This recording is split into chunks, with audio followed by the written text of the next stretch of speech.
Bonjour, je suis Thibaut Delavigne et je suis ravi de vous retrouver pour cette deuxième saison de L'Horizon et au-delà, le podcast mensuel du magazine Géo qui s'intéresse à l'impact de la transition écologique sur nos paysages.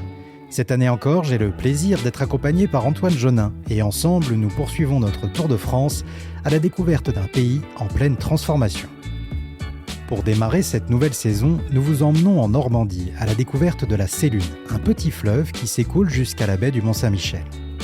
Dans cette jolie vallée isolée, le paysage a totalement changé ces dernières années. Jusqu'en 2022, 2 gros barrages hydroélectriques barraient le cours de la Sélune, transformant le cours d'eau en lac. Depuis, les barrages ont disparu et la vallée fait l'objet d'un projet de renaturation unique à l'échelle européenne. Dans cet épisode, nous questionnons ce concept de renaturation. Qu'est-ce que ça signifie de détruire des ouvrages producteurs d'électricité pour rendre un espace à la nature ? Comment les habitants vivent-ils l'opération ? Et quels sont les impacts concrets sur l'écosystème ? Pour répondre à ces questions, remontons le cours de la Sélune, un fleuve qui n'a pas été si tranquille ces dernières années. En 30 ans, une profonde mutation de nos territoires s'est engagée. Il faut repenser la ville de demain. Il faut aussi se rendre compte de l'ampleur des transformations européennes et comment est-ce qu'on peut transformer en profondeur notre société. Je veux qu'on aille 2 fois plus vite, au moins, pour les projets renouvelables. Il n'y aura pas de véritable transformation de la société si on ne la fait pas de manière juste. L'horizon et au-delà.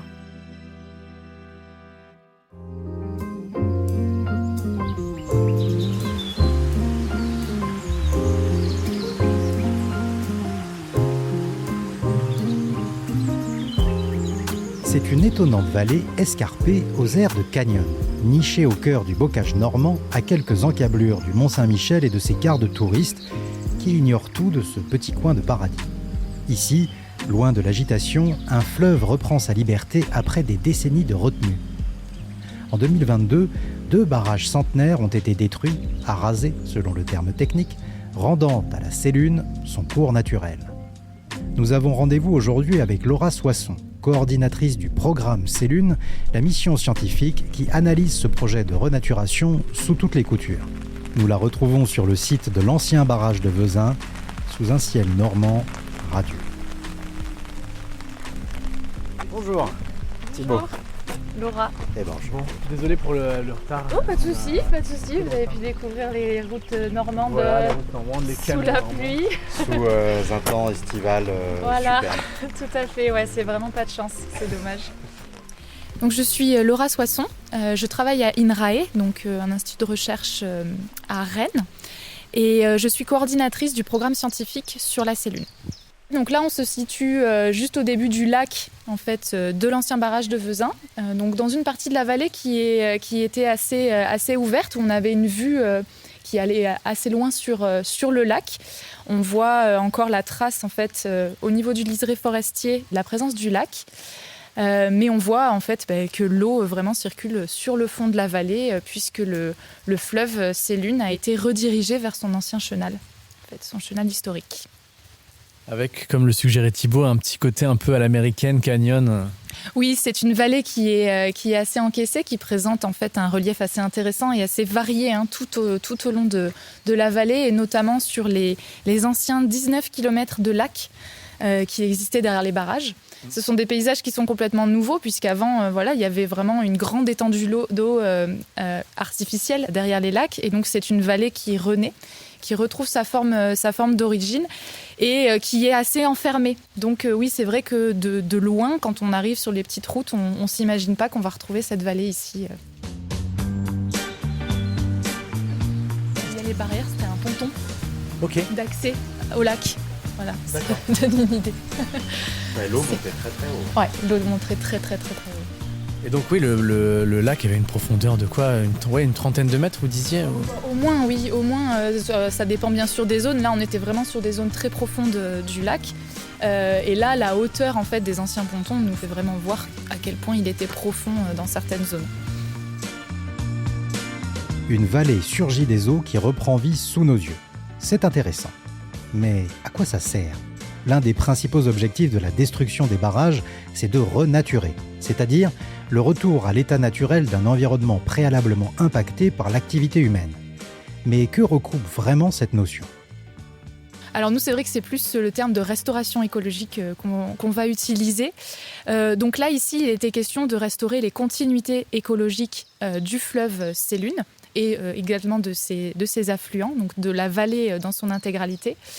Donc la continuité écologique, c'est la libre circulation des sédiments et des organismes également dans un cours d'eau, qui peut être impacté donc, par la présence d'obstacles que sont par exemple les barrages. Donc là, c'était exactement ce type de projet dont il s'agissait. Et la rupture de continuité écologique entraîne en fait une diminution de cette qualité écologique. Alors cette question de la restauration écologique, elle est assez fondamentale parce que en fait, on va restaurer un équilibre dans un système. Et dans un contexte où des perturbations, qu'elles soient d'origine humaine ou naturelle, ou liées au changement climatique, en fait, on a besoin d'avoir des systèmes qui soient plus résilients pour pouvoir se maintenir. Tout ça dans un autre objectif qui est aussi de viser l'amélioration de la qualité écologique des cours d'eau.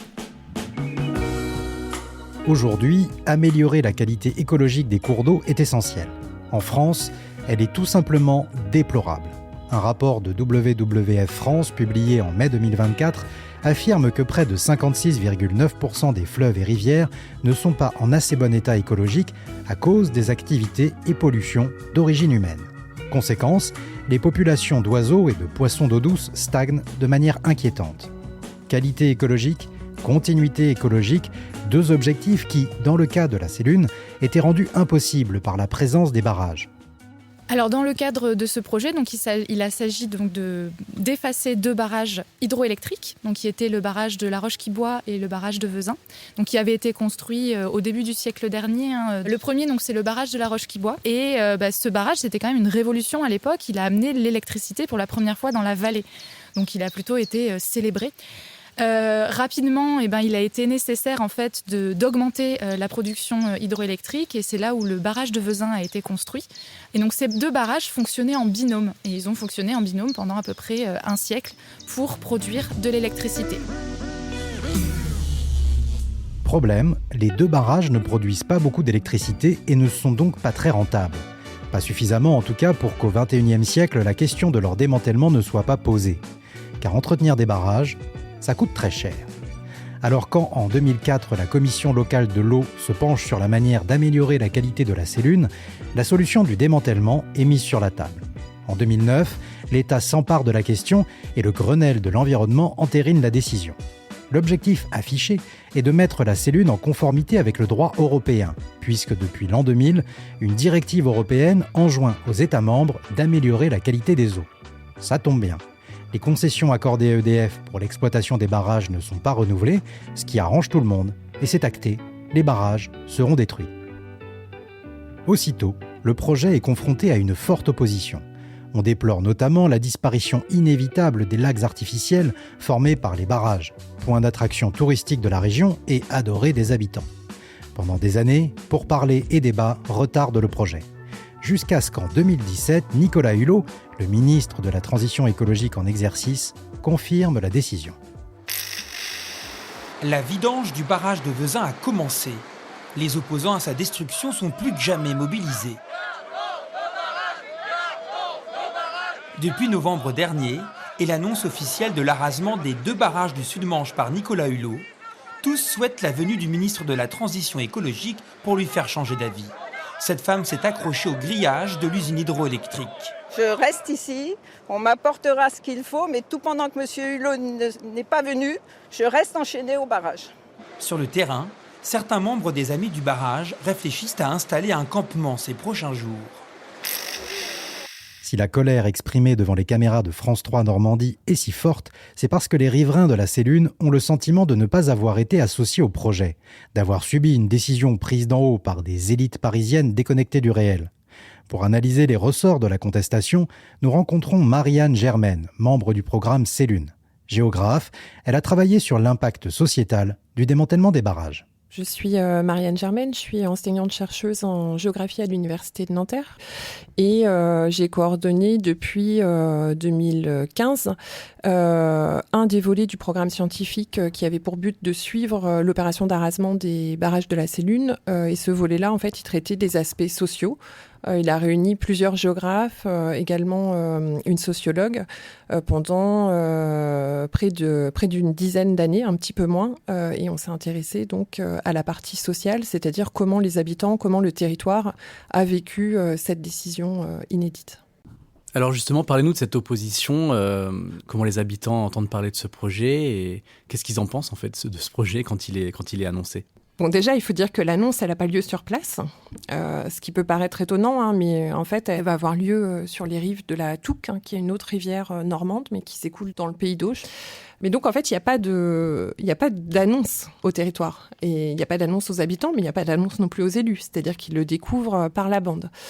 Et donc, on va avoir en fait une mobilisation qui va beaucoup passer par l'association des Amis du Barrage, donc qui est cette association créée dans les années 90 pour célébrer l'anniversaire des barrages et qui va se transformer en une opération de défense, de lutte, qui va occuper la scène locale à travers l'organisation de réunions publiques, de manifestations dans les bourgs, d'affichage, beaucoup d'affichage en fait au bord des lacs, sur les berges, dans les points stratégiques, les ponts, etc. Il y a beaucoup d'incompréhension sur le fait de détruire quelque chose qui marche, de détruire une infrastructure de production d'énergie renouvelable. On est dans un département qui est marqué aussi par l'industrie nucléaire. Les questions aussi de bouleversement, enfin des craintes sur la partie aval d'une aggravation des risques d'inondation. Et puis, en filigrane, ce qu'on voit surtout, c'est la perte de paysages, la perte aussi d'un espace de loisirs fréquenté par les pêcheurs. Donc, c'est aussi la crainte de voir ces activités disparaître. Et moi, j'aimerais revenir sur la question paysagère, du coup. Le premier épisode de la première saison de ce podcast était tourné face au champ d'éoliennes de la baie de Saint-Brieuc. Champ d'éoliennes qui suscite une levée de boucliers de la part de certains riverains et de certains pêcheurs qui y voient un problème. Et la question paysagère est relativement présente. Voilà, ça bousille le paysage, c'est moche, etc. Et du coup, c'est marrant parce qu'en fait, dans un côté, on met des éoliennes, on crée de l'énergie renouvelable, ça pose un problème paysager. Et la Sélune, c'est l'inverse, ça pose aussi un problème paysager. Du coup, qu'est-ce que ça dit de rapport au paysage ? Comment on définit le paysage ? Et quel est le rapport avec le territoire et les gens qui y vivent ? Oui, on retrouve effectivement des similitudes très fortes dans les mobilisations contre les éoliennes ou pour préserver, garder des barrages. Mais je dirais même qu'en fait, on trouve des similitudes très fortes entre... Alors ça peut paraître paradoxal, mais entre d'une certaine manière le combat de SOS Loire Vivante dans les années 80 pour empêcher la construction de barrages sur la Loire et les arguments des Amis du Barrage pour maintenir leur barrage sur la Sélune en 2000. Effectivement, autour du paysage, c'est-à-dire ils se retrouvent là-dessus, c'est-à-dire c'est l'attachement au lieu, c'est notre difficulté aussi à accepter que le paysage, c'est pas quelque chose d'immuable. Donc en tant que géographe, on le sait, c'est notre outil de travail, c'est la part visible du monde et ce qui reflète en fait l'activité de nos sociétés dans l'environnement. Mais en fait, c'est profondément dynamique, profondément changeant. Et ces changements, ils sont pas toujours faciles à accepter. Donc on a besoin de travailler en fait sur comment accompagner ces changements, ces transformations. Pour les habitants, pas le choix, il faut être philosophe, comme ce pêcheur fataliste interviewé par Marianne Germaine lorsqu'elle recueillait la parole des gens du coin. Ma vision des choses par rapport à l'effacement des barrages, c'est pas forcément facile, parce que c'est un peu la passion qui m'a animé pendant longtemps, et puis la raison environnementale que j'ai développée. D'un point de vue très cartésien et scientifique, on connaît en fait les bénéfices d'une eau plutôt courante que dormante et puis de retrouver une continuité sédimentaire écologique sur la Sélune. Mais tout ça, pour moi, c'est rentrer en contradiction avec mon attachement personnel fort avec le barrage parce que forcément, la réalité, c'est que je vais aussi perdre, comme tout le monde, un endroit où j'aime venir. Donc ça, c'est pas facile et c'est triste de perdre un endroit on a passé autant de temps. Les paysages ne sont pas immuables et nous devons faire avec. Ce n'est pas évident à accepter quand l'attachement émotionnel à un lieu est très fort, comme dans le cas de la Sélune, et que cet attachement n'est pas ou peu entendu par l'État. Mais le paysage n'est pas l'unique source de colère. Les pêcheurs du dimanche ne sont pas les seuls à être impactés par la destruction des barrages, comme nous l'explique Laura Soisson. Il y avait de nombreuses personnes habitant ici qui travaillaient dans le cadre de la production d'électricité, dans l'entretien des barrages. Donc ça a été forcément un bouleversement pour ces personnes-là. Et ce bouleversement, en fait, n'a pas été suffisamment écouté. Et il y a eu aussi un problème de communication, en fait, d'explication des raisons derrière cette décision d'effacer les barrages. Au-delà de l'attachement au lieu, l'incompréhension des riverains est d'autant plus forte que l'on démantèle des sources d'énergie renouvelables, alors que chaque jour, on nous explique la nécessité de se débarrasser des énergies fossiles. Est-ce vraiment logique ? Alors oui, en effet, c'est vrai que et c'est quelque chose qui ressort énormément, d'ailleurs, des associations en opposition, puis de manière générale. En effet, on est dans une phase plutôt de transition énergétique, on favorise les énergies renouvelables et les barrages hydroélectriques sont dans ce cas-là des sources d'énergie assez intéressantes. Là, sur le cas de la Sélune et de manière générale, les effacements de barrages, il y en a plusieurs dans le monde. Il ne s'agit pas en fait de dire qu'il faut enlever tous les barrages parce qu'ils sont un obstacle à l'écoulement. Ils ont aussi leur utilité qui est prouvée. Là, on parle plutôt d'ouvrages sur la Sélune et dans les autres cas qui présentent en fait une production qui finalement est très faible par rapport à l'impact en fait qu'ils vont avoir. Et donc c'est une question d'équilibre en fait entre l'impact qui peut être coûteux aussi qu'ils vont avoir sur l'équilibre écologique, sur la biodiversité et leur production électrique. Sur cette question d'équilibre, l'État a donc analysé les coûts-bénéfices et tranché en considérant que le gain environnemental, la restauration d'une vallée au potentiel de biodiversité exceptionnel, était un enjeu supérieur aux gains liés au maintien de ces vieux barrages à la production limitée. Après des années de feuilleton à suspense, la déconstruction démarre.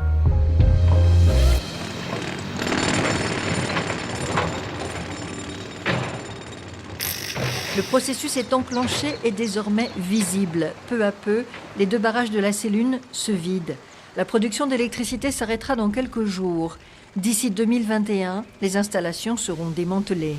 Et après, on laisse la nature reprendre ses droits. Ça paraît tout bête. C'est pourtant un projet unique en Europe.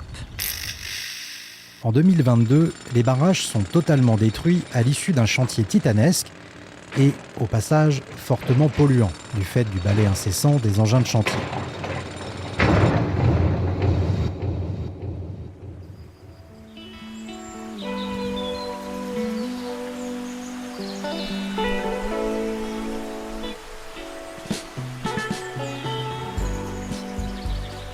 Les lacs disparaissent, la Sélune retrouve son cours.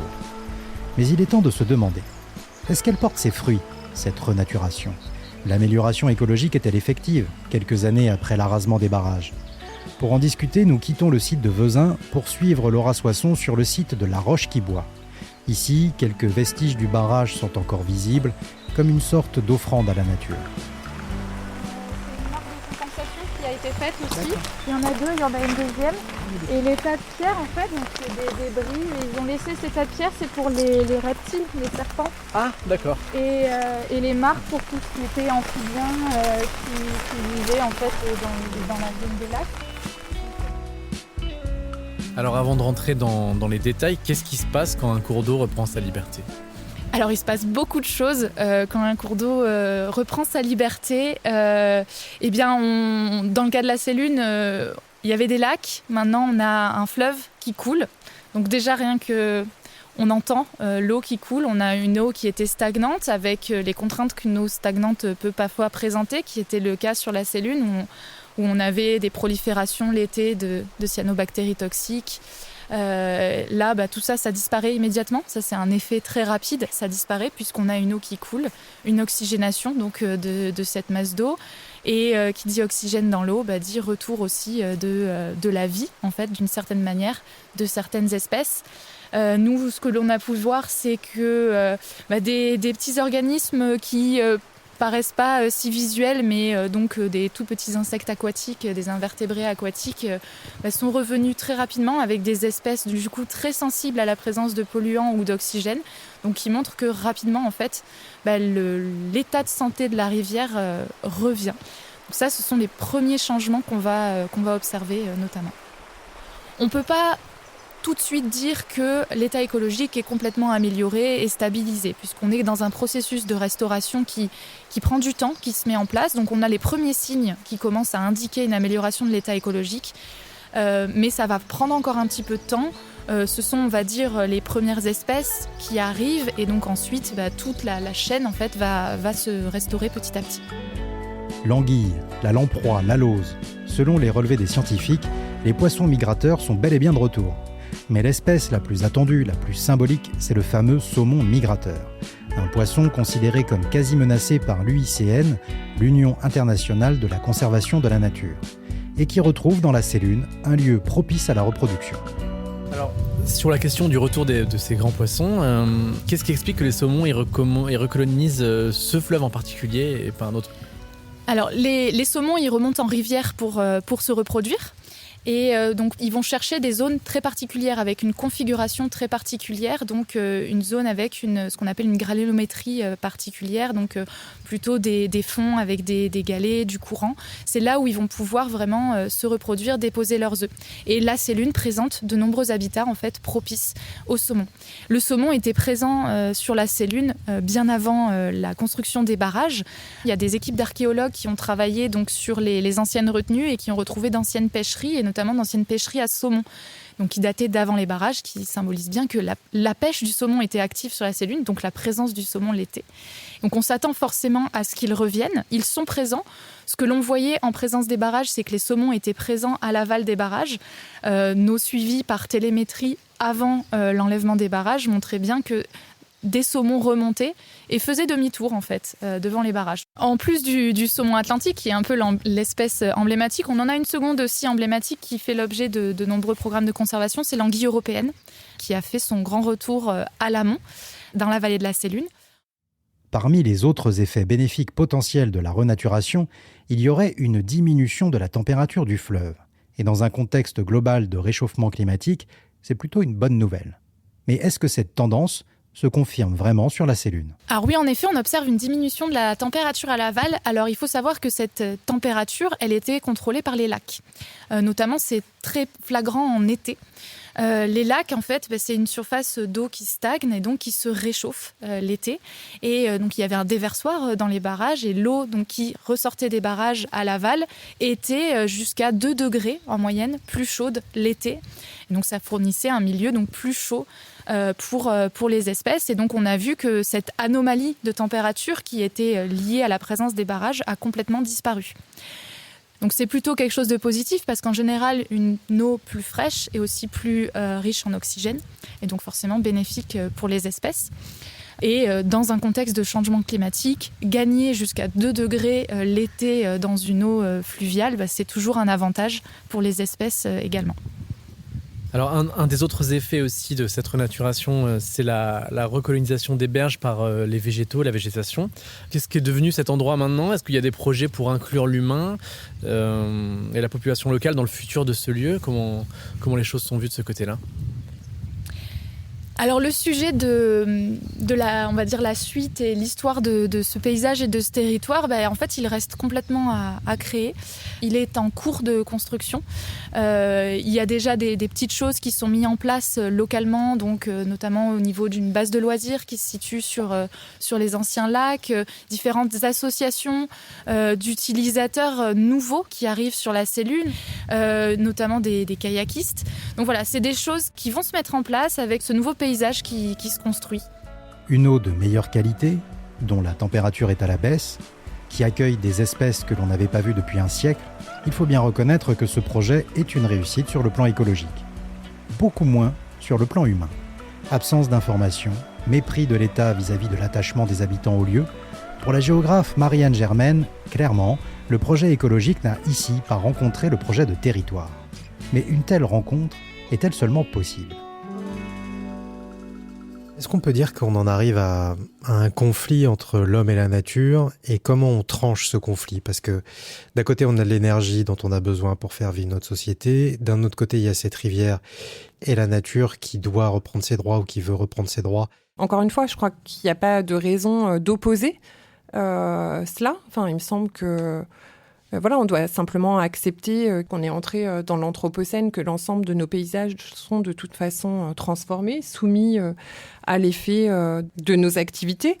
Et il faut qu'on apprenne à cohabiter. Et sur le cas de la Sélune, le fait d'avoir finalement renoncé à faire cohabiter le projet de territoire avec le projet écologique, c'est ce qui me paraît avoir été la plus grave erreur. C'est-à-dire qu'en fait, ça entérine cette séparation, là où il me semble qu'on doit réfléchir à comment concilier ou réconcilier notre cohabitation avec le vivant. Et en réalité, ce qui est assez intéressant et rassurant, c'est que les dernières enquêtes que l'on a menées après la démolition des 2 barrages sur le terrain, montrent que finalement, là où quelques années auparavant, on avait une peur très forte de la friche, de l'abandon, de la mort sociale, de la vallée, etc., qui s'exprimait, on voit que cette peur, même si elle n'a pas complètement disparu, elle a évolué et qu'en fait, le paysage qui est en train de se reconstruire de manière spontanée, à défaut d'un projet, en fait, il pose